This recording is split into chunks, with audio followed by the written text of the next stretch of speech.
మేము సాయంత్రం బయటికి వెళ్ళాము. మేము పార్కు మా కూతురుని తీసుకొని పార్కులోకి వెళ్ళి చూస్తే అక్కడ చాలామంది జనాలు కూర్చొని ఉన్నారు.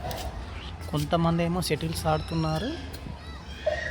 మేము కూడా ఆడదామని చూసాం కానీ మాకు షటిల్స్ రాదని చెప్పేసి చూసుకుంటా అలాగనే ఉండిపోయినాం. తర్వాత మా పాపనేమో నేను ఆడతా డాడీ అన్నది. నీకు రాదులే, ఎందుకు అనవసరంగా రాంది, అనవసరంగా ఆడి వేస్ట్, టైం ఎందుకు వేస్ట్ అని చెప్పేసి వదిలేసేసినాం. తర్వాత చాలామంది అబ్బాయిస్ వచ్చేసి అక్కడక్కడ తిరుగుకుంటూ కొంతమంది వాకింగ్ చేస్తారు. చూడడానికి పార్క్ కూడా బాగుంది.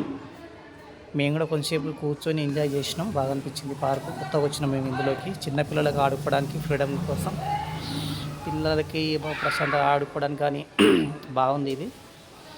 పెద్దవాళ్ళ కూడా చూసుకోవడానికి, చిన్నపిల్లలని ఇవన్నీ ఎక్కడ దిగడం ఆడుకోవడం చాలా వాళ్ళు సంతోషపడతారు. సండే వచ్చి చూపించుకుంటే ఇట్లా. మా కూతురేమో వెళ్ళమంటే ఎడకుండా మొక్క మార్చుకున్న దగ్గర కూర్చొని ఆలోచిస్తుంది ఏం చేయాలి డాడీ అని చెప్పేసి. నేనేమో ఏమని అటు ఇటు చూస్తున్నా, మా వాళ్ళు ఎవరైనా ఉన్నారా అని చెప్పేసి.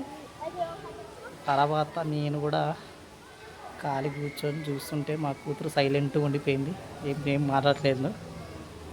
అది కథ. అయితే చిన్నగా లేచి మేము ఇంటికి వెళ్దామని ప్రయత్నించినాం, చూద్దామని. మా కూతురేమో నాకన్నా ఫస్ట్ ఆమె ముందర పరిగెడుతుంది.